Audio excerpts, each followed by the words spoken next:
Hello everyone, welcome to yet another sessions for the daily news analysis by SRIRAM'S IAS, where we take up the important articles featuring in the Hindu newspaper and break them down for ourselves from the vital perspective of UPSC examination and extract information which is relevant for us from the examination point of view. With this, let's take up the important articles for the day.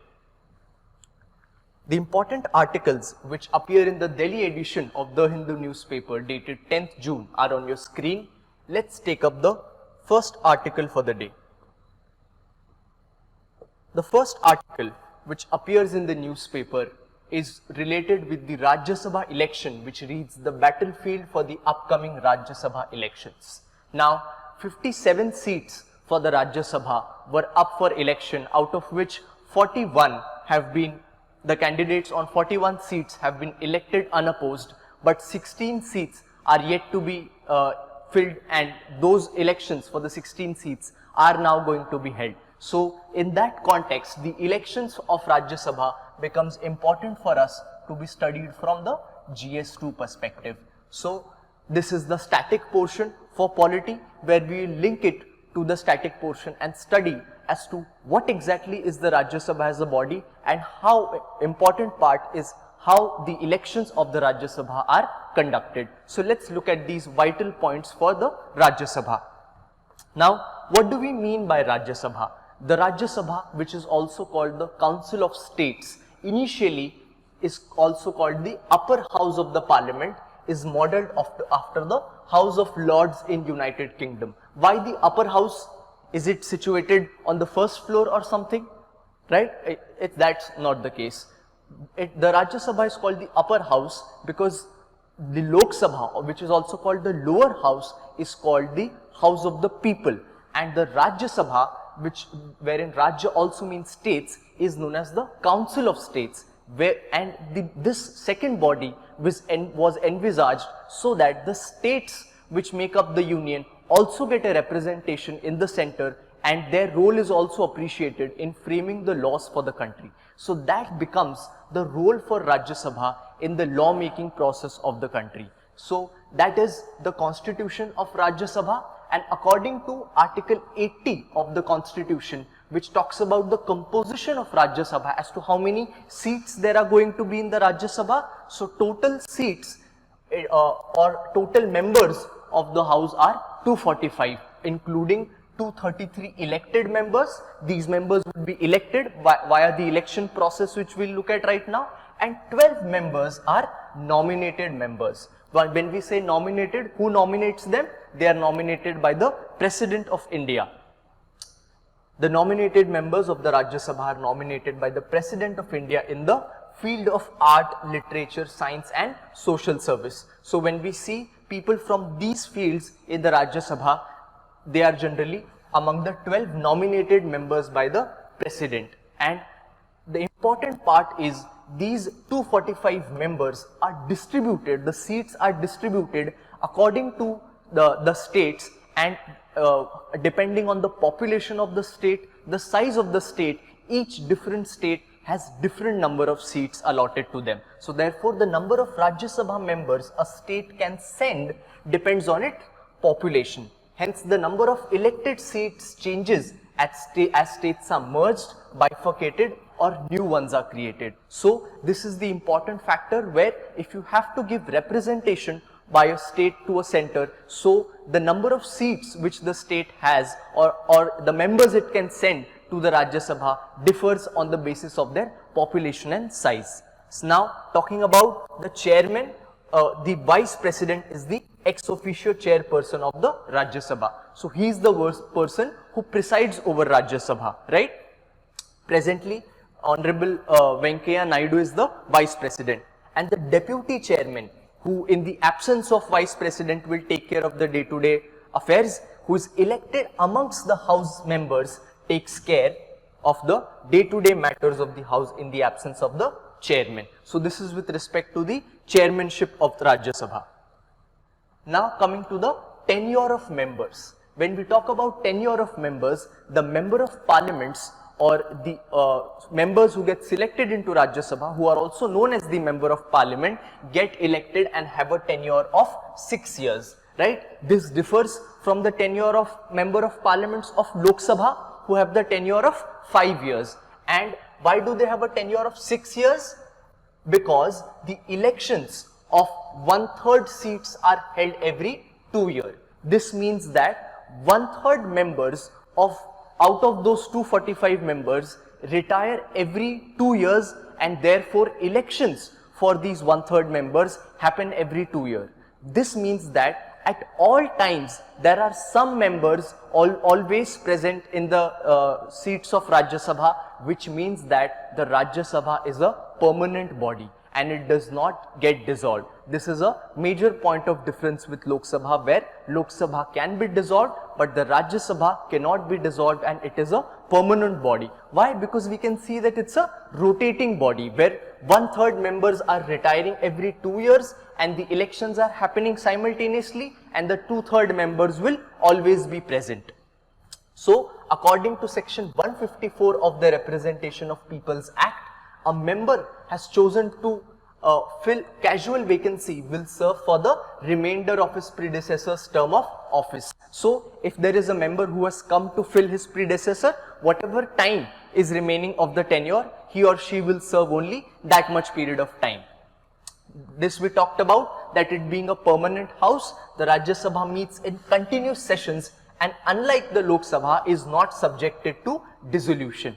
However, the Rajya Sabha, like the Lok Sabha, can be prorogued by the President. When we say prorogued by the President, what does this mean? That the session, the annual session which happens for the Rajya Sabha can be cancelled. That is the meaning of proroguing the Parliament or Rajya Sabha.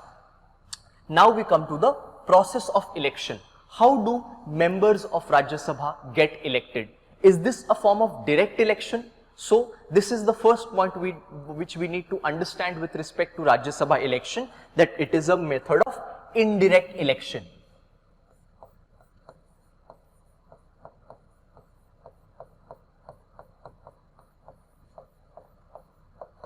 Where the members are elected indirectly by the people, that is by the MLAs. So who are the MLAs? Member of the legislative assemblies or the state legislative assemblies which are there in the state, who are elected by the people, and these MLAs, who are in turn elected by the people, then elect the members of Rajya Sabha. So this is the process of indirect election which happens. Now how do these MLAs elect the Rajya Sabha MPs? So members of a state legislative assembly vote in the Rajya Sabha elections, and the college, which we also, the term is known as electoral college also, which means that who are the people who are eligible for voting. So the electoral college for Rajya Sabha election are the elected members of state legislative assembly. So always remember, those members who are nominated cannot vote in the Rajya Sabha election process. Only the elected members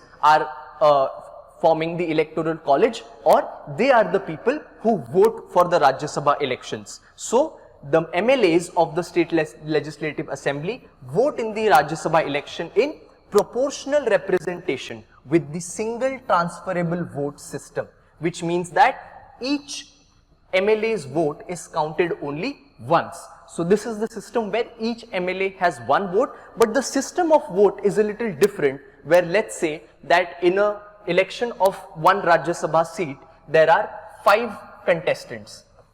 So how the election will happen is that if one MLA has to elect for this seat, has to cast his vote, so what he or she will do, that he or she will go and give his or her preference for this seat, where for these 5 contestants, he or she will give a preference system, where let's say that if the 5 contestants are A, B, C and D, he will give first preference. If he gives to B, then C, then D, then E and then D. This can be his sequence of the voting process or the preference of vote that he wants to give. So this is the system wherein the MLAs vote, and those people who get the maximum first preference in the vote get elected in that particular Rajya Sabha seat.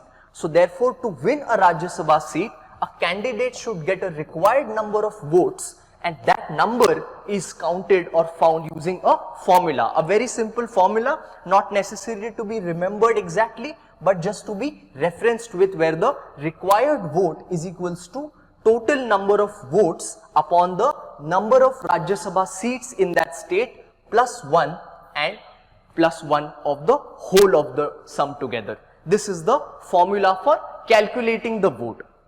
This is the system via which the Rajya Sabha elections happen, which becomes important for us to know about from the examination point of view and from the article, right? With this, let's move on to the next article for the day. The next article which appears in the newspaper reads the Indian patent regime and its clash with the US norms. Now, this issue of patent comes under the bracket of intellectual property rights, right? As many of you must be aware, patent is a kind of intellectual property right which we study under the head of GS3 for mains as well as for prelims also it becomes important. Now, what are intellectual property rights?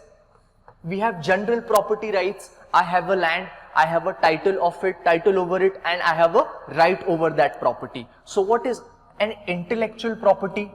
An intellectual property is that kind of a property which is a creation of the mind, or which has mind involved, and which is being created with the usage of mind. So whatever such property is involved, that is known as the intellectual property, which is belonging to the creator or someone who made that intellectual property. So these intellectual property rights are divided into a lot of subcategories such as patent, copyright,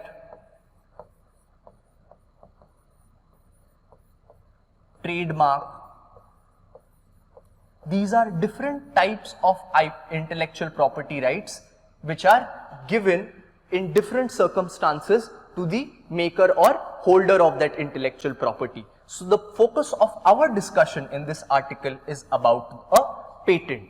Now, this issue between India and US on the basis of the patent regime is quite an old one, and it's been recurring, and US is very, one can say that it is troubled with the patent regime of India, and there is a clash between India and US on the patent laws that India has promulgated. Now, what is this clash?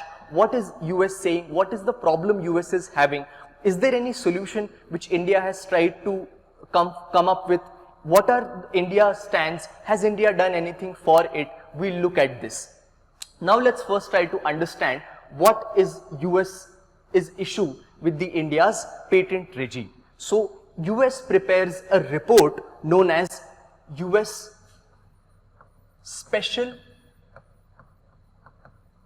301 report.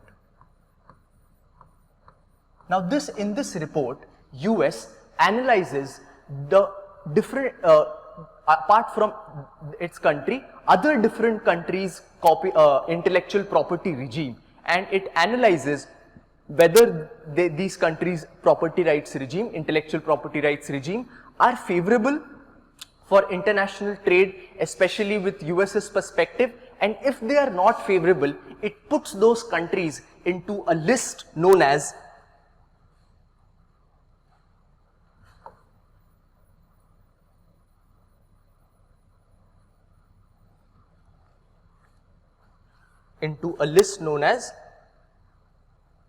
priority watch list.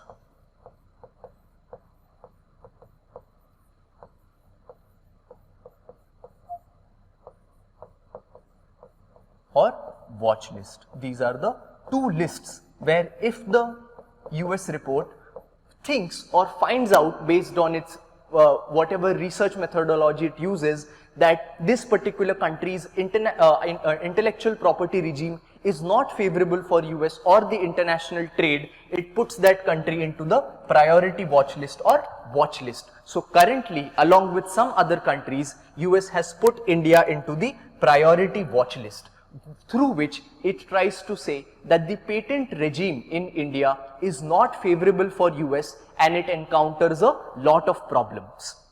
Now we'll look at that problems. First of all, let's try to understand what is a patent.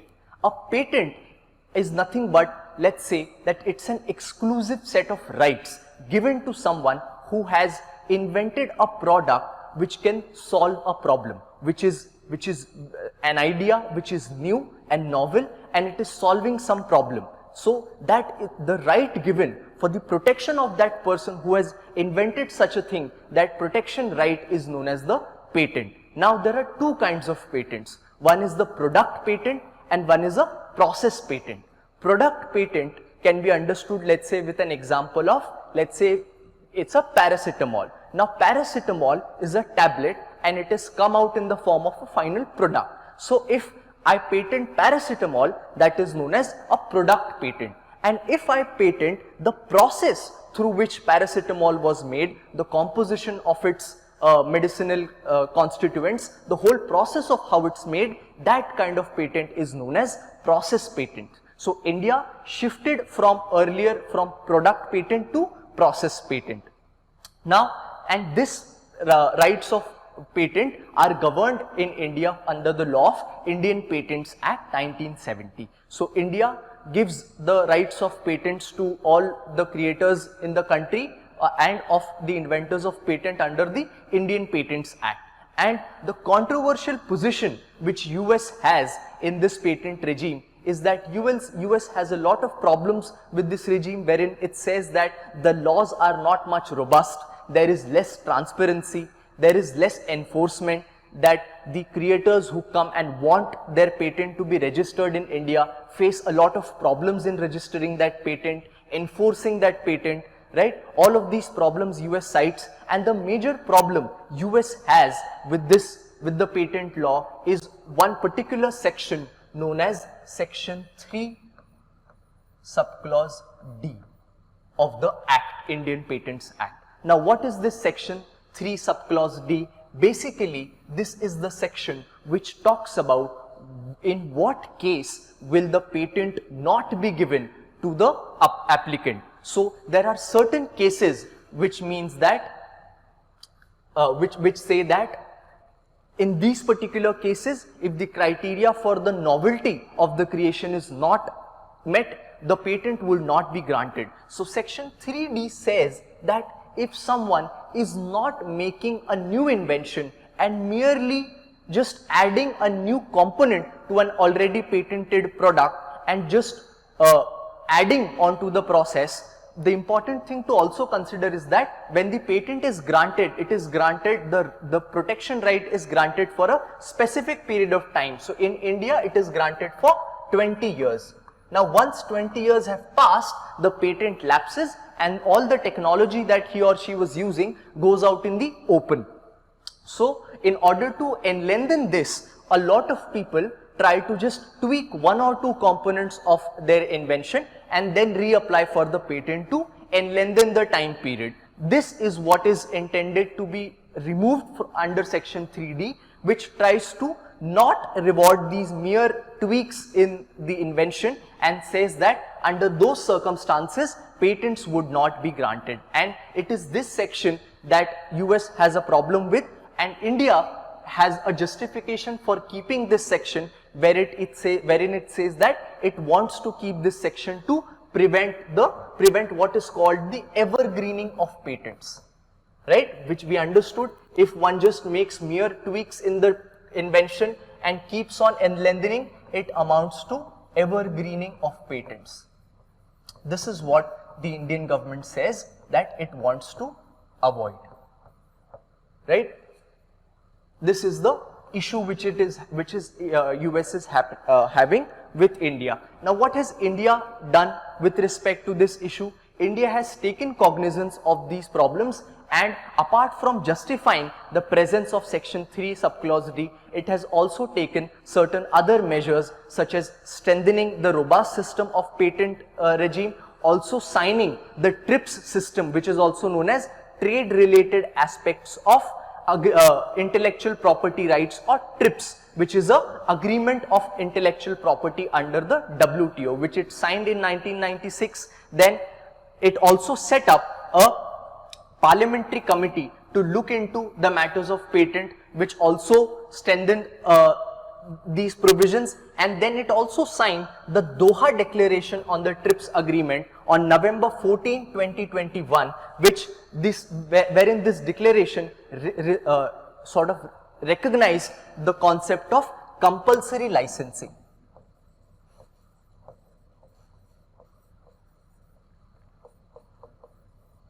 Now, compulsory licensing means that if in any case a certain invention is very necessary to be made public for the good of the public, so that let's say that there is any drug which if patented, the use of it and the amount of it would be restricted as well as high, but it should be made on a generic basis so that it is available to public on a larger scale. Such kind of thing can be made possible by compulsory licensing. So India signed the Doha Declaration, which makes this possible, and it also signed the World Intellectual Property Organization's Performance and Phonograms Treaty, and also the WIPO Copyright Treaty, collectively known as WIPO Internet Treaties. These are the new age treaties which India has signed to show that it is in line with what US thinks that is the adherence to international regime on intellectual property rights. So this is some of India's contribution and attempt on the solution, and some of the problems which US has, which now India and US have to negotiate and take these differences forward and come to a middle ground, right? This was an overview of the issue with respect to the understanding of certain important aspects which feature in this issue. With this, let's move on to our next article for the day. The next article which appears in the newspaper reads about the biotechnology sector, which grew 8-fold, which has been said by the PM, right? Our attempt at analyzing PM's statements and whatever he highlights continues, and in this edition, he has inaugurated the Biotech Startup Expo 2020, which is happening in Delhi, and that is where he has given the statement that the biotech sector of India has grown from $10 billion to $80 billion by 2022. So that is the massive rise of biotechnology sector that has happened, which the PM has also highlighted, and the event is happening on the context of 10 years completion of a body known as BIRAC, which is the apex body in respect to the biotechnology sector in India. Now, in the context of this article, first of all, it becomes important for us from the perspective of science and technology, wherein we study about biotechnology, both for the perspective of mains and prelims. So, through this article, we'll try to understand the biotechnology sector, take an overview of it, understand about this body, what is BIRAC, what does it do, understand the nuances of the biotechnology sector's success and the associated challenges, if they are, what are the challenges and how can we take them forward. So, first understanding about the body, that is BIRAC, or the full form of this body is Biotechnology Industry Research Assistance Council, short for BIRAC. This is the apex body set up under the Department of Biotechnology of the Science and Technology Ministry. So what is this body? First of all, it is a not-for-profit Section 8 Schedule B public sector enterprise. So essentially this is a PSU, a not-for-profit PSU dealing in the biotechnology sector. And what functions does it entail? It's a interface agency to strengthen and empower the emerging biotech enterprises to undertake strategic research and innovation and addressing nationally relevant product development needs. So this is a coordinating body, this is a amalgamating body, and it is a body which unites the industry and academia.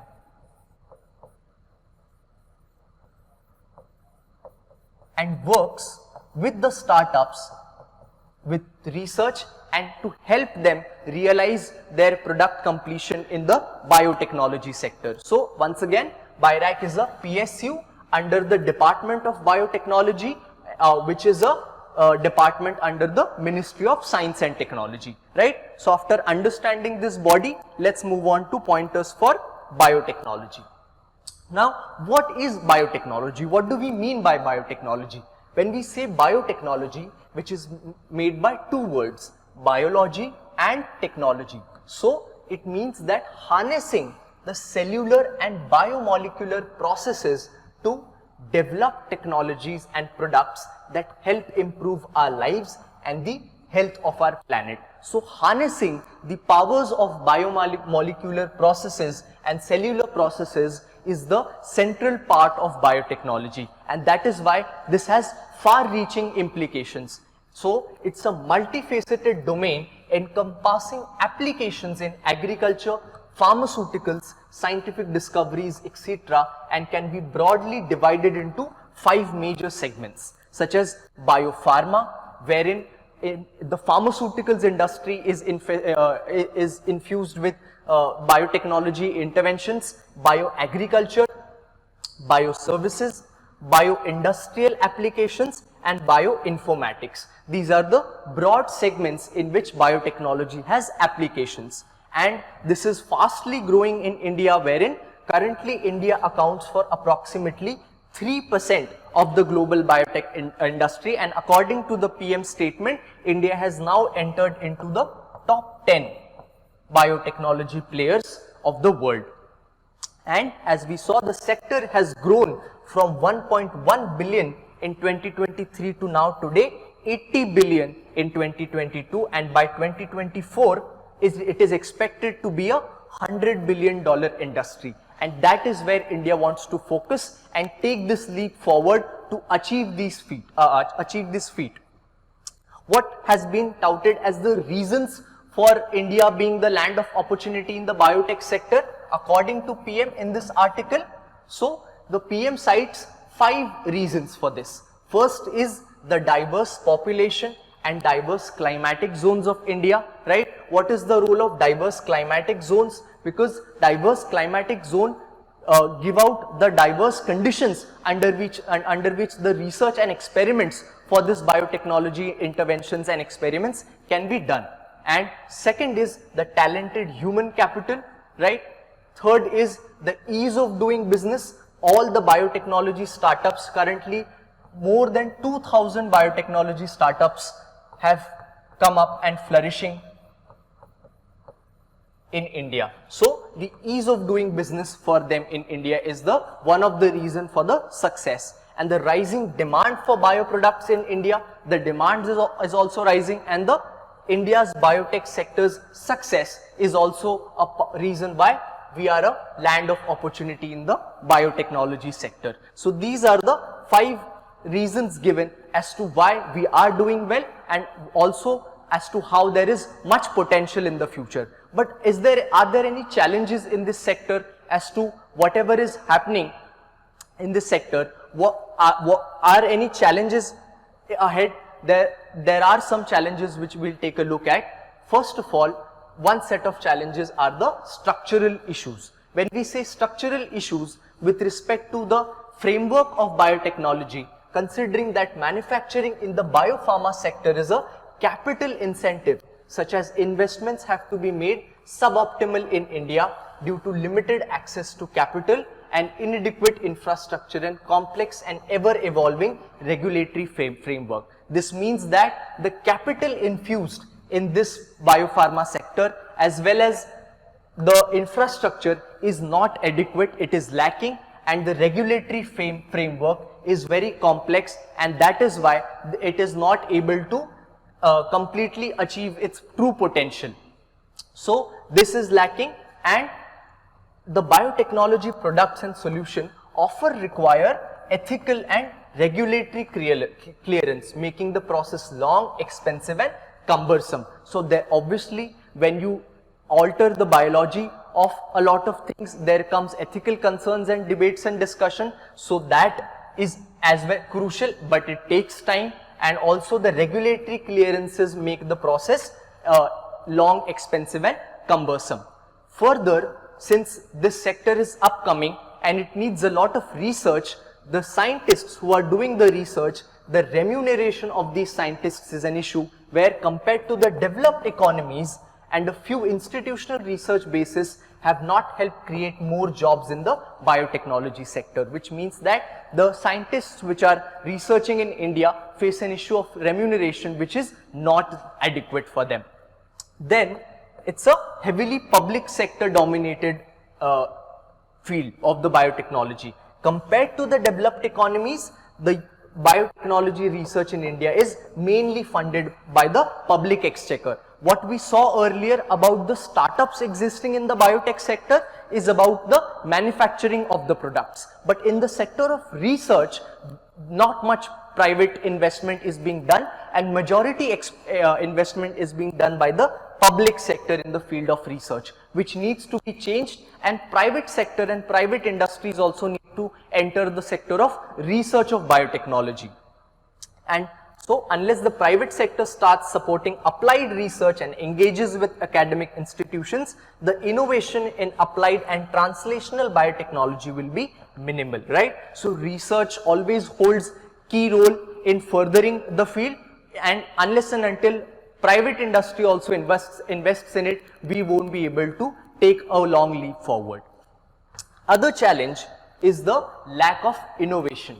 In terms of innovation, entrepreneurship and technology creation, the biotechnology sector requires years of experience in the domain, access to labs with sophisticated instruments, sustained and long-term funding to innovate. So on the front of innovation, the performance has been good, since India has jumped 5 places in the last year and 29 places in the past 5 years in the ranking known as Global Innovation Index. So India has taken steps in it, but more needs to be taken, right?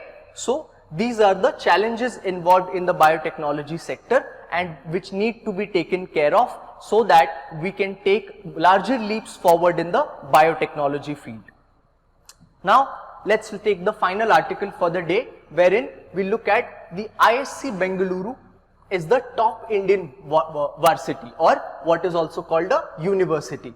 This is the news relating to the QS World University Rankings, which ranks the world's total university based on certain parameters, and in that university ranking, certain Indian university have featured, on which the top rank has been given to IISc, or Indian Institute of Science Bengaluru, which stands at the rank of 155.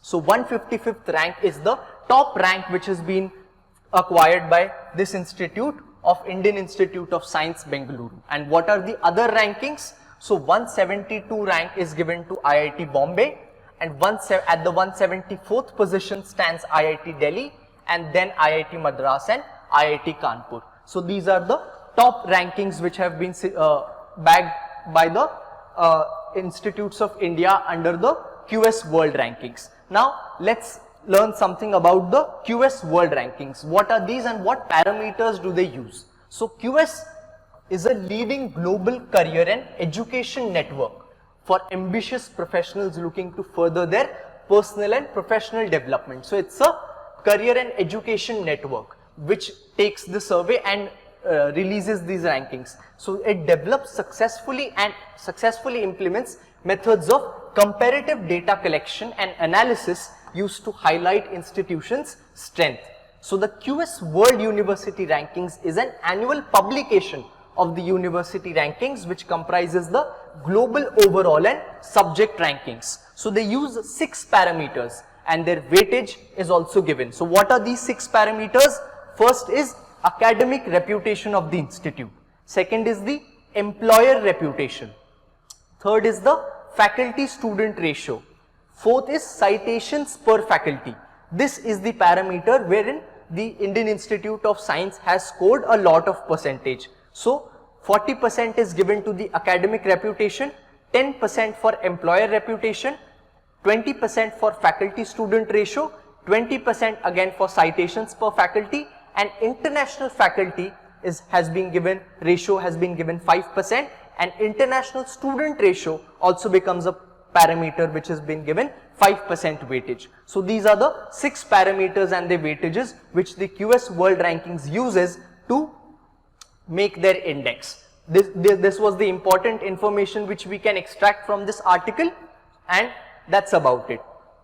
With this, we come to end of today's discussion. We'll meet tomorrow again with the important articles for tomorrow's newspaper. Thank you.